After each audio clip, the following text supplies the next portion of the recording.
Bonsoir à toutes, bonsoir à toutes. On entend aujourd'hui partout retentir le mot liberté. Liberté. Dans nos rues, bien entendu, dans les discussions entre amis, dans les familles et dans les mouvements politiques. Ceci dit, on ne mesure pas toujours de quoi il s'agit. C'est le plus beau mot qui soit. C'est un mot pour lequel tant d'êtres humains ont donné leur vie. Mais ce n'est pas quelque chose de l'ordre de la simple évidence. La liberté, ce n'est pas diriger en croyant dominer, en croyant avoir la raison de son côté avec suffisance et arrogance, comme le fait le président de la République. Ce n'est pas non plus laisser éclater ses perceptions et ses ressentiments, comme le font trop souvent ceux qui ne soumettent pas leurs convictions à l'examen rigoureux de la raison. Alors, aujourd'hui, dans les conditions de ce que nous vivons, je pense qu'il faut examiner les références de notre République et celles que porte notre histoire. Alors, notre devise nationale, et vous le savez tous, liberté, égalité, fraternité. Mais ce n'est pas si simple, car ces valeurs peuvent être en contradiction les unes avec les autres. La liberté peut devenir licence, qui dissipe, qui égare. L'égalité peut devenir quelque chose basé sur un ressentiment destructeur. La fraternité peut devenir tolérance entre complices. Alors ce qui fait la force de notre devise, c'est précisément le rapport entre ces trois choses. Et le fait que dans leur rapport, elles dépassent les contradictions si on les prend une à une, et elles créent quelque chose d'un ordre qui est plus élevé. Alors, je veux reprendre les références, je crois qu'il est important aujourd'hui, essentiel même, de reprendre toutes les références de notre République dans ce moment de notre histoire, qui est l'histoire de la France, avec toutes les turbulences qu'elle subit, et l'histoire du monde, avec tous les dangers, y compris un danger, des dangers de guerre qu'elle subit aussi. Alors, en France, nous avons la Déclaration des droits de l'homme et du citoyen. La liberté consiste à faire tout ce qui ne nuit pas à autrui. Eh bien, c'est quelque chose qui est négatif. On ne voit pas ce. C'est comme une licence accordée. Si on ne fait pas quelque chose qui est nuisible à autrui, ben on peut y aller. Maintenant, c'est beaucoup plus la liberté. Nous avons la Constitution de 1793, celle de l'an 1, celle qui dit dans son article 1er le but de la société est le bonheur commun. Eh bien, elle nous dit que la liberté, dans son article 6, est le pouvoir qui appartient à l'homme de faire tout ce qui ne nuit pas aux droits d'autrui. Alors là, on croit en être au même point que dans la Déclaration des droits de l'homme et du citoyen. Eh bien non, on va plus loin. Elle a pour principe la nature, c'est le droit naturel, le rapport entre liberté de l'homme et l'évolution de l'homme, du monde dans lequel il vit. Pour règle la justice, pour sauvegarde la loi. Sa limite morale est dans cette maxime, ne fais pas à un autre ce que tu ne veux pas qu'il te soit fait. Alors on va plus loin dans la Constitution de 1795, celle de l'an 3, où il est dit à l'article 2, dans les devoirs, mais c'est plus que des devoirs, tous les devoirs de l'homme et du citoyen dérivent de ces deux principes gravés par la nature dans tous les cœurs. Ne faites pas à autrui ce que vous ne voudriez pas qu'on vous fît, là on est toujours sur la même idée, mais en plus, faites constamment aux autres le bien que vous voudriez en recevoir. Là, on va un pas plus loin. Et plus encore, dans la réflexion d'un Lazare Carnot, de tous les humanistes de la fin du XVIIIe et du début du XIXe siècle, cette devise qui est la liberté, ce que la liberté nous porte à faire. C'est la devise qui est inscrite dans notre propre journal, notre Nouvelle Solidarité, qui est le journal de Solidarité et Progrès. Donc c'est la devise de Lazare Carnot, élever à la dignité d'homme tous les individus de l'espèce humaine. Alors, ce n'est pas une phrase qui a été dite ou une maxime qui a été établie pour bien présenter c'est beaucoup plus. C'est ce qui différencie l'homme de l'animal. Parce que c'est la capacité pour l'homme euh, d'élever, euh, d'assister, de susciter les pouvoirs créateurs de ses semblables, lui-même et les autres étant responsables des conséquences de leurs actes. Et je crois que toutes ces leçons, aujourd'hui, on doit y réfléchir dans les rapports entre nous. Jean Bodin, l'auteur de 6 livres de la République, parlait d'accord, de discord, comme dans un orchestre. C'est-à-dire que ce qui paraît contradictoire et qu'on ne peut pas en sortir à un certain niveau, eh bien, ça devient possible dans une harmonie supérieure, une harmonie qu'on a conçue ensemble, parce que on pense qu'il y a entre nous un intérêt commun qui est faire un bien pour tous. Alors, c'est le principe du grand philosophe de la Renaissance, Nicolas de Cuse, la coïncidence des opposés. La coïncidence des opposés comme méthode de pensée, où on décide non en fonction de ses caprices, de ses désirs, de ses intentions, ou même en fonction d'une logique formelle. Non, on décide par rapport à quelque chose qui peut nous unir dans un sens d'un bien supérieur. On appelait ça le bien public, on appelait ça l'intérêt général, on appelait ça le bien commun. Mais c'est cette forme de dessein supérieur dont la France a tant besoin aujourd'hui. Et c'est là que je voulais en arriver, en puisant dans ces principes l'orientation qu'on doit prendre aujourd'hui dans notre pays. Alors, le préambule de la Constitution du 27 octobre 1946, repris avec une valeur constitutionnelle encore plus grande par la Constitution de la Ve République, on en pense ce qu'on en voudra, mais la loi, elle est là, qui nous dit « Chacun a le devoir de travailler et le droit d'obtenir un travail », c'est-à-dire la présentation concrète de cet engagement pour le bien commun et pour construire le bien commun. Alors, évidemment, nous avons insisté pour que tous les maires de France lisent chaque 14 juillet ce préambule de notre Constitution, celui de 46 repris dans la Constitution de 58, que soit lu chaque 14 juillet pour rappeler sur quoi notre société est fondée. Et je pense que c'est, disons, quelque chose que porte toute notre histoire, une certaine idée de l'homme et de sa dignité. Alors vous me direz, voilà, nous sommes dans les manifestations, dans les turbulences, que doit-on faire plus concrètement? Eh bien, je voudrais m'adresser à ceux qui manifestent et à ceux qui ne manifestent pas. La question fondamentale n'est pas tel ou tel élément en soi, mais la question d'une politique sanitaire et d'une stratégie sanitaire dans ce domaine-là, qui doit être inspirée par les principes que je viens de tenter de rappeler. Ça nous porte à penser au-delà de la question des vaccins, ou toute autre question ponctuelle, mais ça pose la question de la santé publique elle-même dans son ensemble.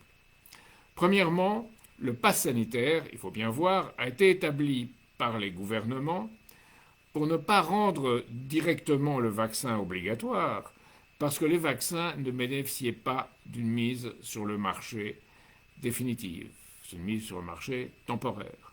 Donc, les laboratoires ont refusé de prendre en charge les conséquences qu'ils pouvaient subir, et les États ont eux aussi craint d'être mis en cause. Évidemment, face à cela, que doivent faire les citoyens? Eh bien, ils doivent mesurer ce qui se passe, et c'est comme pour le masque. On doit penser non pas à la façon dont on se protège, qui est quelque chose auquel on doit penser, bien entendu, mais ça ne doit pas être l'essentiel. C'est la façon dont on protège autrui, dont on prend ses responsabilités pour protéger autrui. Il faut dire que le gouvernement, au départ, par si bête d'ail, en disant que le masque n'était pas nécessaire, d'ailleurs il était très difficile à porter, eh bien le gouvernement s'est complètement discrédité dès le départ. Et c'est ce discrédit que nous payons aujourd'hui. Alors, je ne veux pas attaquer ici si bête d'ail. Elle a dit ce qu'on lui avait dit de dire, plus haut, là au siège Jupiter. Alors, le deuxième point, c'est qu'une politique sanitaire digne de ce nom doit porter sur deux choses. La première, elle ne doit pas se résigner simplement à vivre avec le virus, comme on l'a fait dans notre pays. C'était la conséquence de ce que j'ai dit auparavant. C'est une politique de Covid-0 qu'on aurait dû pratiquer dès le départ. Les Chinois et les Vietnamiens l'ont fait, pas nous. Et aujourd'hui, nous payons les conséquences de cela. Et c'est cela la situation dans laquelle nous nous trouvons. Alors, chacun doit penser, dans cette situation, comment il peut le mieux servir le bien commun selon sa conscience. Et n'étant ni virologue, ni épidémiologue, ni médecin, ni magicien, je ne peux simplement que vous donner ces principes qui vous permettent de décider en analysant, et on peut en parler davantage, en analysant les avantages et les désavantages de telle ou telle forme de vaccin. Mais imposer d'en haut, comme sous la forme du pass sanitaire, en donnant des pouvoirs de contrôle et littéralement de police à des gens qui ne sont pas ni policiers, ni gendarmes, ni même pompiers, on a créé une situation qui est une situation dans la vie quotidienne pratiquement impossible et qui fait perdre à l'État son autorité, cette autorité qu'il devrait exercer en fonction de ses fonctions qui lui appartiennent. Alors, évidemment, la deuxième chose, c'est qu'il faut donner une réponse mondiale à cette situation. Si moins de 3% des Africains sont actuellement vaccinés, il est immoral de les abandonner. Et actuellement, la Covid, qu'on avait dit n'atteignait pas l'Afrique, s'y développe de manière terrible, notamment en Tunisie et en Afrique du Sud, mais aussi ailleurs. Alors, c'est aussi une ineptie sanitaire, par-delà cette considération morale de venir aider ceux qui le doivent, c'est quelque chose qui est une ineptie sanitaire, parce que si on laisse l'épidémie, qui est devenue une pandémie, se développer quelque part, eh bien, on ne peut l'arrêter nulle part parce que le virus n'a pas de frontières et il se développe tous ces variants, comme on le voit aujourd'hui avec le variant Delta, et il y en aura d'autres à venir. Les experts, entre guillemets, nous le disent et le craignent. Alors, évidemment, cela nous amène à considérer des choses beaucoup plus matérielles. C'est la question du prix et du coût des vaccins. Nous savons qu'en Europe, aujourd'hui, le Pfizer BioNTech coûte 19,50 € pour les pays qui l'achètent et 21,50 € pour Moderna. Or, pour Pfizer, on était parti de 12 €, puis 15,50 € et maintenant 19,50 €. La dernière hausse est de 25% pour Pfizer et de 13% pour Moderna. C'est vraiment beaucoup, surtout qu'on nous parle d'une dose maintenant supplémentaire de vaccin, une troisième dose. Alors, une ONG, Oxfam, qui vaut ce qu'elle vaut, hein, mais elle s'est penchée sur le coût réel des vaccins contre le Covid, et on estime à 1 € par dose le coût de production pour un vaccin Pfizer et Moderna. Alors, évidemment, ça ne veut pas dire qu'on peut s'en tenir à cela. Il y a d'autres coûts, les coûts de recherche, de développement, les essais cliniques, tout ce qui concerne la distribution et la mise au point d'un vaccin. Mais quand même, le bénéfice est très grand pour ces laboratoires, alors que normalement, le vaccin ne rapporte pas. Mais là, il rapporte beaucoup, parce que c'est l'État qui a financé cette recherche et le développement, comme aux États-Unis, et c'est évidemment les États qui prennent la charge de ce prix, et ce prix qui est élevé. Alors il y a le type de vaccin aussi auquel il faut réfléchir, parce que vous avez différents types de vaccins. Il y a les vaccins d'ARN messager, Pfizer, BioNTech et Moderna. Il y a les vaccins avec adénovirus, c'est AstraZeneca. Et il y a les vaccins à virus inactivés, qui sont les vaccins chinois, Sinopharm et Sinovac.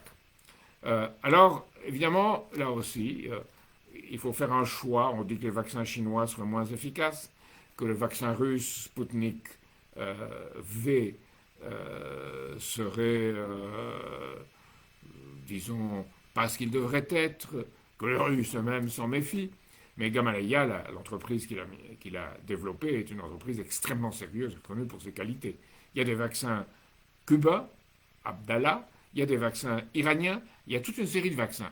Alors, ceux-là, on ne les prend pas. On ne prend que les vaccins qui ont été conçus et développés aux États-Unis. Alors, évidemment, on peut être un peu étonné. L'Organisation mondiale de la santé a préconisé ces vaccins, autres que les vaccins produits aux États-Unis, notamment les vaccins chinois, russes, et a dit qu'il fallait les prendre. Alors, à quoi on réplique? Oui, mais elle les homologue sur les données fournies par les autorités nationales sans opérer ses propres vérifications. Oui, mais l'OMC n'a pas procédé à ses propres vérifications dans les autres vaccins, notamment les vaccins occidentaux.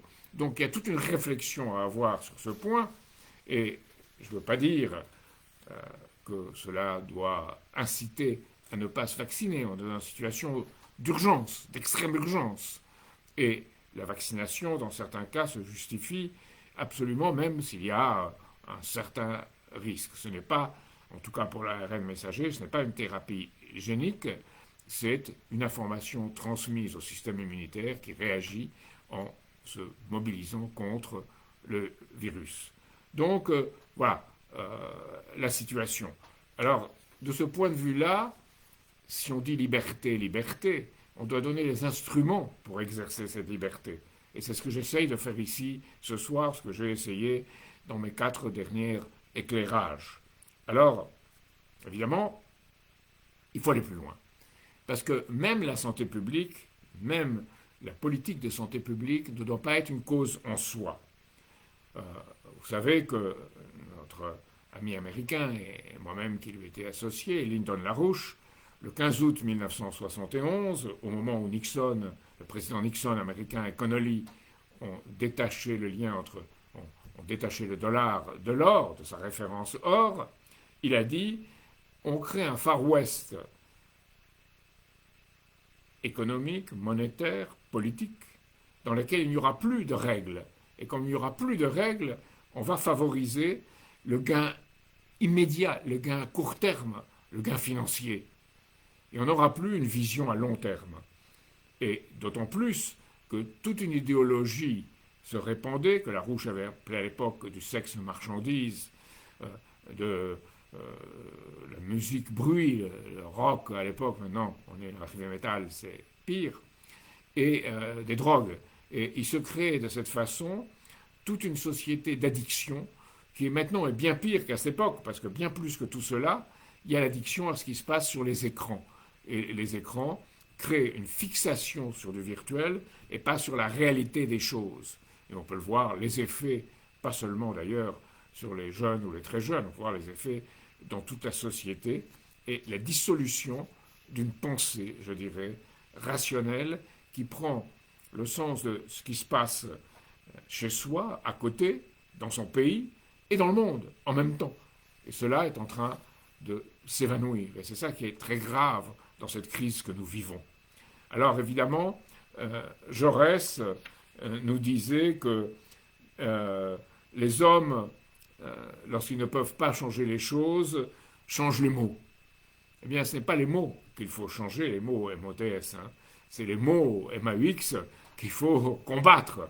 C'est cette oligarchie qui a conduit par ce qu'elle a fait au niveau du système qu'elle contrôle, monétaire, financier et maintenant numérique avec les GAFAM.